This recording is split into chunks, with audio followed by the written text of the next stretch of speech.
ఓం అస్మద్గురుభ్యో నమః.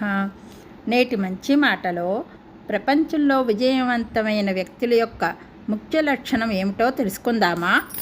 ఈ కథ ద్వారా తెలుసుకుందాం. స్కూల్లో క్లాస్ టీచరు తన క్లాసులోని పిల్లలందరి ముందు మిఠాయి ఉంచి వారికి ఒక షరతు పెట్టాడు. వినండి పిల్లలు, మరో 10 నిమిషాల వరకు మీరందరూ మీ మిఠాయి తినకూడదు అని చెప్పి తరగతి గది నుండి వెళ్ళిపోయాడు. క్లాస్ రూమ్లో కొద్దిసేపు నిశ్శబ్దం ఆవరించింది. పిల్లలందరూ తమ ముందు ఉంచిన మిఠాయి వైపు చూస్తున్నారు. గడిచే ప్రతి క్షణం వారి ఆతృతను అదుపులో ఉంచుకోవడం చాలా కష్టంగా ఉంది.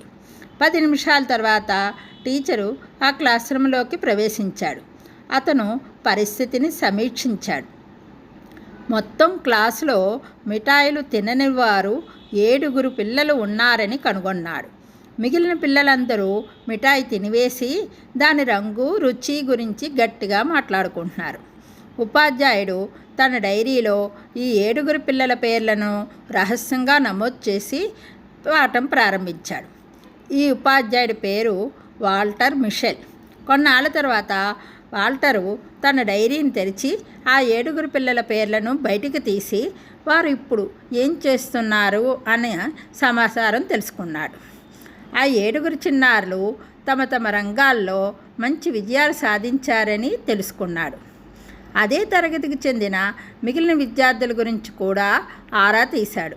వారిలో ఎక్కువ మంది సాదాసీదా జీవితాన్ని గడుపుతున్నారని, కొంతమంది ఆర్థికంగా, సామాజికంగా క్లిష్ట పరిస్థితులను ఎదుర్కొంటున్నారని తెలుసుకున్నాడు.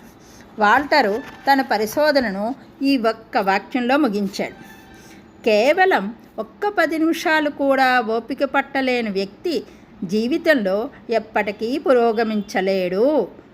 ఈ పరిశోధన ప్రపంచ ఖ్యాతిని పొందింది. ఉపాధ్యాయుడు వాల్టరు పిల్లలకి ఇచ్చిన మిఠాయి మార్ష్ మెల్లో అవడం వల్ల ఇది మార్ష్ మెల్లో సిద్ధాంతం అని పిలువబడింది.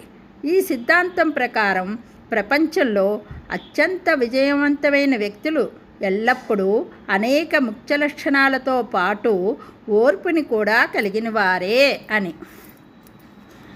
తెలుస్తుంది. ఓర్పును కూడా కలిగిన వారే జీవితంలో ఏ పనైనా సాధించగలుగుతారని తెలుసుకొని మసులుకుందామా? జై గోవిందా.